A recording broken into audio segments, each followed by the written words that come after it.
নমস্কার বন্ধুরা, কিভাবে কাজলি মাছের ঝোল রান্না করতে হয় দেখুন। নদীর টাটকা কাজলি মাছ আমি কেটে ধুয়ে পরিষ্কার করে হলুদ মরিচ মেখে 2-3 মিনিট রেখে তারপর আমি তেলে ভেজে নিয়েছি। মাছটা ভাজা হয়ে গেছে, এখানে কড়াই দিয়েছি, কড়াই গরম হয়ে গেছে। এখন তেল দিয়ে দেব,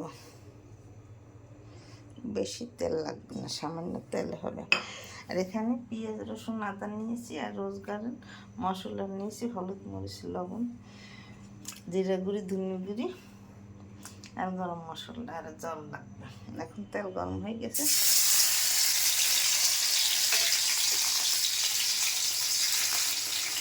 জিরা রসুনটা বাদামি কালার হবে।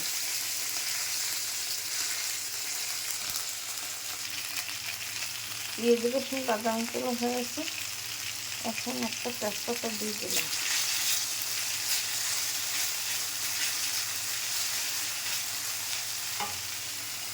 এখন সামান্য একটু জল দিয়ে দিলাম, মশলাটা পুড়ে যাতে না যায় সেজন্য।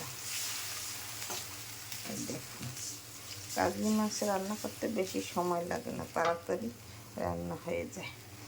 এখন এই মশলাটা দিয়ে দিলাম।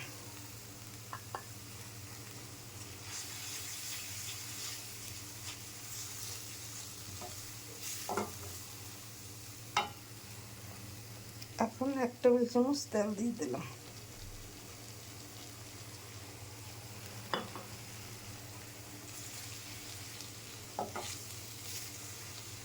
আমি যেভাবে রান্না করি আপনারা সেইভাবে রান্না করে খেয়ে দেখবেন, খেতে খুব দুর্দান্ত টেস্ট হবে। নদীর বলে কথা মাছ, খেতে খুব সুস্বাদু হবে। বেশি এই যে জল লাগবে না, তেল ছেড়ে গেছে, মশলা ভুনো হয়ে গেছে। এখন মাছ দিয়ে দেব।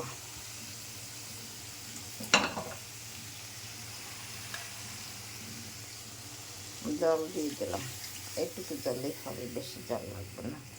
এখন মাছ দিয়ে দেব, বেশি জল লাগে না, আমি জল দিই মাছ দিয়ে। এখন ঢাকনা দিয়ে ঢেকে দেব, একটু পরে আমার কাজলি মাছের ঝোল রান্না করা তৈরি হয়ে গেছে। দেখুন, দেখতে কত সুন্দর হয়েছে, খেতে খুব দুর্দান্ত স্বাদ হবে। আপনারা এইভাবে রান্না করে খেয়ে দেখুন, আমি যেভাবে রান্না করছি সেইভাবে খেতে খুব দুর্দান্ত টেস্ট হবে। দেখুন, দেখতে কত সুন্দর হয়েছে। নদীর পাবদা মাছ খেতে খুব সুন্দর লাগে। কাজলি মাছ আমার রান্না পেরিয়ে গেছে। আমার চ্যানেলটিকে লাইক এবং শেয়ার দিয়ে পাশে থাকুন। ধন্যবাদ। Thank you. আমার ভিডিও ভালো লাগলে লাইক এবং শেয়ার দিয়ে পাশে থাকুন।